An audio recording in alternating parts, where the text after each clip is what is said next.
we didn't really plan this. I texted Brad this morning, and as I always do, and I say, hey, what are you doing? And he said, I'm gonna get a tattoo today. Do you wanna come over? And I thought, oh man, this might be a great opportunity to interview and then see something uncommon, which is part of this whole flavor, which is listen, learn, and uncommon conversation.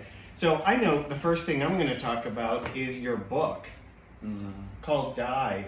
So I was hoping that this would be this wild expose and that you would just, you know, be TMZ quality stuff, but you really took the higher road on this. I decided to write only good things about how good the celebrities that I did were, and most of the celebrities I did I fell in love with. A couple of them I threw out. Well, of course that's a question people are going to want me to ask, you know, like why? Not why. Can you name names? I can't name. I would never name names of anything negative. Okay, so you won't tell us who you threw out? No. Okay. I also can tell you who I've done, but not who I threw out. Right. And that's, I mean, that is who Brad is. I'm on his email list, so I get daily meditations. I get all sorts of inspirational quotes. So when he says that, like, I don't want to diss anyone, that's genuine. That comes from the heart. Let's name drop for a minute. Who were some? Go. So I loved doing Johnny Depp for Donnie Brasco, An Astronaut's Wife, where I had to make him blonde for the first time. And he lives right a block from here. It's across but the street. Carol Bessette-Kennedy was like doing a fawn. She was so beautiful. Christy Turlington, when she would walk in with no makeup on at 7:30 in the morning, I would have a lot of people there already. People would stop and turn around and go, who is it? And I go, it's Christy Turlington.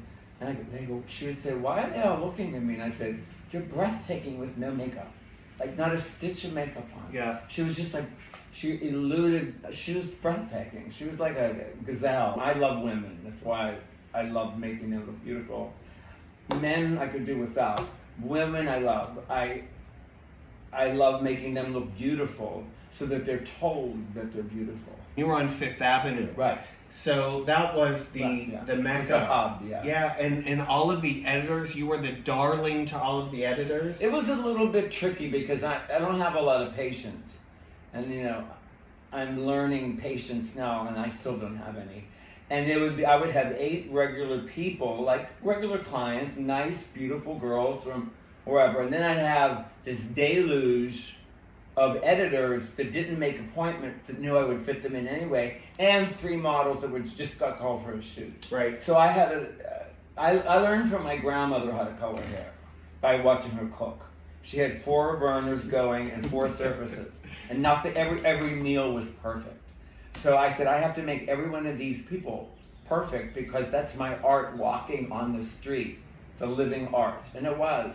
And that, but you know, what I learned to do is when I would see like 8 people and then like 4 editors and 4 models, I would just say, excuse me for a minute, and I would go in the bathroom and take a breath. Right. And come back out and say, this is my job. This is what I got to do. And they would come out. And I always had like 5, 6 assistants that were like on point. Yeah. You and I have been friends a long time. And I remember way back in the day when I was doing hair shows, wherever those may have been, there was always this secret curtained off area. And I would say, who's going to be there? Oh, well, Brad Johns is there. I never thought of doing models or famous people or celebrities because my mother always said celebrities are just as lonely as every other person. So mother always made me know, she said, they're just human too. So you treat them like a human, not like a movie star, because what does that mean? So if they weren't on my if they didn't get my vibe, they got thrown out. Yeah. But usually they would get my vibe because I'd say, you look so beautiful, but on film, this should be a little bit whiter because it's gonna, I would, because I know I studied cinema studies at NYU and acting. Yeah. And I learned about lighting, and I would, like Johnny, I would say, we can't make it. Italian hair is not black, it's dark brown. And if you're outside, it's gonna be too red for make. It was tricky. It was tricky to think of what lighting they were gonna be in. And then the editors, you had to be really nice to, sure. because they could they could cut your jugular in one article. Right. But I really liked them. They were very sweet to me. They go, oh, I have it. It's so nice to meet you. We heard you're really a bitch. And I went, I probably am, but I think that bitches are sexy. You were really coined the golden boy. Yes. Of hair color, because your signature color work was more on the warmer side. Right. When I started doing color, I did it for 50 years. My goal in life was to rid the world of frostings, which are highlights that look like little white capellini, head of capellini, or ashy hair. Because when women were golden, or caramel, or spicy, or like I always called it candy and spice colors, they would just go, I feel like I'm glowing. So those colors make you glow, so why would you put, I mean, I love a good silver blonde, Sure. but this is a 50s movie. These people had full pancake, it's different. Right. The ashier you are, the more makeup and really detail you need. So when you see people with like silver long hair, those toners aren't meant for long hair. They're meant for this hair. They're Right. meant to be shampooed once. Nobody knew that. I mean, I was lucky to have an incredible mentor named Don Matthews who worked at Clairol.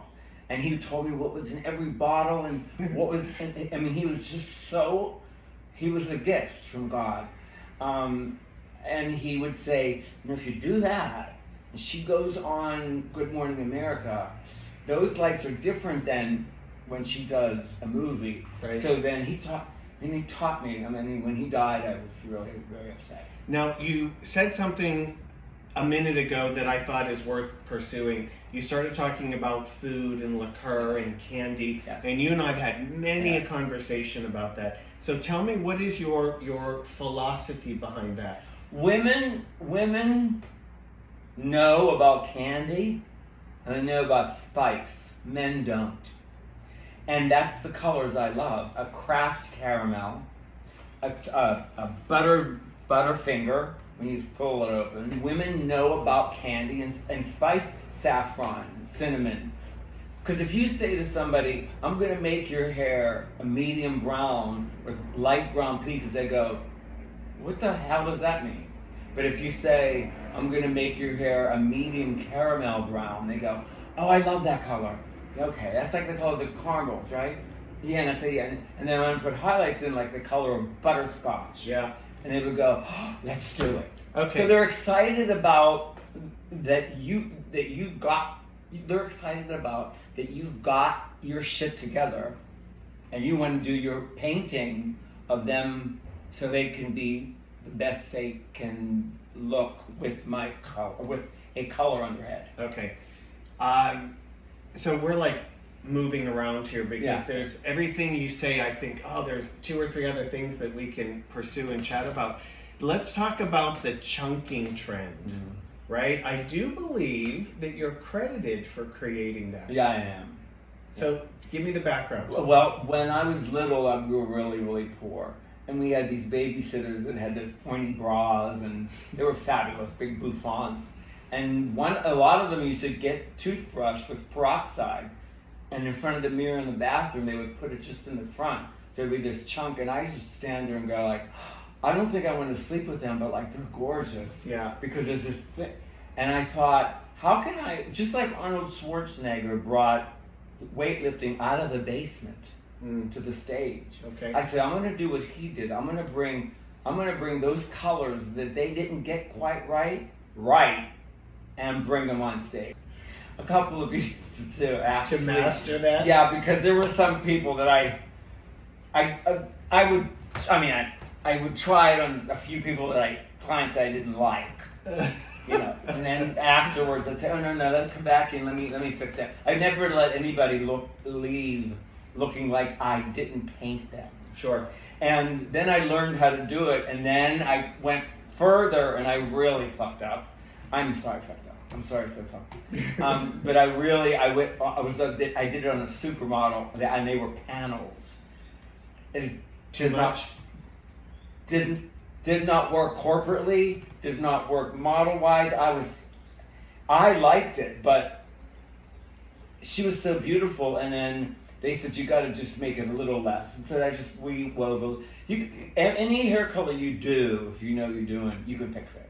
Yeah. I don't care. If you can't fix it, then you should do something else. It was 7 o'clock in the morning. I'm doing her hair, and I'm like petrified because there's a shoot going on in the Hamptons that they're waiting for her hair color for. If they don't like it, I'm getting paid. It's my fault. I don't care. I never cared about the money. I cared about Brad did that, and it looked so great. So when I finally brought her back to where she was, chunks, but not like panels. She was Swedish, so I wanted to make her like. They didn't like that idea that I wanted to show her nationality. Anyway, when she said, now I love it. I get more bookings, and then I knew that I had captured how to fix it. I didn't think you could mess it up, but you can, and how to fix it. Yeah. And then when that started to be popular, and I saw all these poor women on the street with the chunks that people did in their hair that looked like a bird shit on their head. I'd get out of the shop and get a cab so I wouldn't have to see anybody on the street. No. I could not look like and go, oh my God, it's not right. It should be more over and like, and everybody, I quit riding the subway because I'd go, she should be, and that's too bad. Oh my God, look at it. And they would look at me going, and I'd go, oh, shut up, she's rude. So I couldn't ride the subway anymore. So I was just get in a cab and run home and watch black and white TV and have a black and white apartment. No color. It's hard because as a colorist, it's hard to turn that off.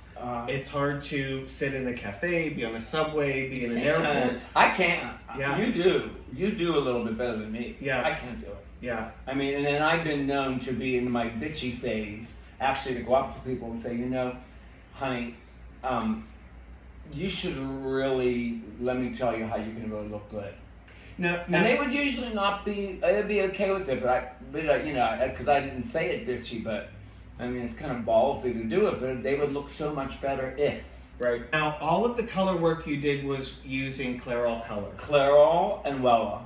If you have Clairol and Wella, you have everything. I don't go for any of them. I tried them all. I could use any line. I could paint any picture, but with hair color. But those two are sheer, honest, and clay-like that you could mold something better with that color than they said, than the company said. Okay, so let's talk about this sheer piece because, when it comes to hair color, to oversimplify, it can be heavy and it can be opaque, or there's an effervescence to it. I hated when I saw poor, and they're usually older women with gray hair, these black muddy bowls or these like brown muddy flips. It would be better if they were gray. Yeah. So I said, I think all women can all be a little lighter. And most of my brunettes, I made them into blondes, and they loved it. Their husbands loved it, and it made them. It's too. You can't have wigs. They look like they're wearing a wig because wig is one color. Yeah. So there was this one story I'll tell you really quickly. So when I went into work one day, I had like 30 people to do and 5 assistants. It was Elizabeth Arden. And she was really pretty, and she was one of my clients for a long time, and she was blonde, and I didn't really feel, I sort of was depressed that day about something. But I said to her, hi, well, so what are we doing today? And she said, well, you do what you do. And I said, yeah, well, let's make it a little blonder. And I said, well, I don't know what you do. She said, I'm a brain surgeon. And I said, okay, now I feel really stupid. I feel like really stupid that I'm a hair colorist. And no, she said, you don't get it. It's a circle. If you make me look beautiful and I go to do a surgery, I'm going to be happy for doing my work. And when I get home and my husband goes, wow, babe, you look great. And we go to dinner under candlelight, that's what I come to you for. And I went, wow. So then I finally got where I fit in that circle. Well, I think you bring up a really good point for students or younger in the business hairdressers, or even those that have been around for a while, and you need a little spark of a reminder of what we do. Hair color is psychological and it's transformational. Ever since I was little, I knew, like, if I looked at somebody, I would know what they should have to make them look ethereal. Period. You know, and I would look like somebody would sit down being like this long brown haired head, and I would go, okay, so this looks like you're wearing mud, so maybe I should make it like lighter. Really? And I go, yeah, you should be blonde. And one particular one, I made her went from black to like blonde, and her whole life was different. Because it changes, goldness changes. When you have dark around the face, it throws dark circles in here. When you have golden or white, it takes out, it bleaches out the oldness. And not that everybody, you know, most of the people in New York, including me, we've all had surgery to have all our shit taken care of, but these women looked sad because their hair was sad. When they were brighter, they looked brighter, and I went, there's a chemical and a mental connection between what I'm mixing and what she's gonna feel like. And that really made me feel responsible, and I like being responsible. Yeah. Sometimes on the street, I'd see this woman with a beautiful hair color from behind, and I'd say, oh God, what if I didn't do it? Oh. And I would go up to her. I would go up to her on the street, and I'd go, oh, Nancy, how are you? And it would be one of mine. And if it wasn't one of mine, I would say, your hair color is beautiful. Tell whoever's doing it, I think it's just beautiful. You were on Fifth Avenue. You worked at Avon and Elizabeth Arden and with Oribe. And my own place. And your own place. Oribe was a big step because Oribe and Frederick Fekkai were opening up at the same time. Yeah. And they both wanted me as color director. So I had to choose between, that was not easy to do. That took a lot of talking to my fellow. Yeah. To find out what to do, because I didn't care about money. I was making money everywhere. Plus, I was color spokesperson. That was money. Plus, I was Avon artistic director of all these titles, and I didn't need. It was about where God said, where are you going to be able to create the most art? Which Salon? And I said, Oribe, because he's tattooed and chrome hearts and I could do what I want there. So he made me design his color room, which is easy to do. And then me and Oribe started off, I said to him, we went out to dinner, and I said, I don't know how I'm going to tell him, but I can't do frostings. So I have to tell him right now before he hires me. And we both looked at each other at the same time, and he said, I don't want any frostings in my salon. I went, wait a minute. Who told you to say that? I thought somebody was like Candy Camera. Right. I mean, he said, so I said, but I'm doing this new thing called, I don't know what to call it.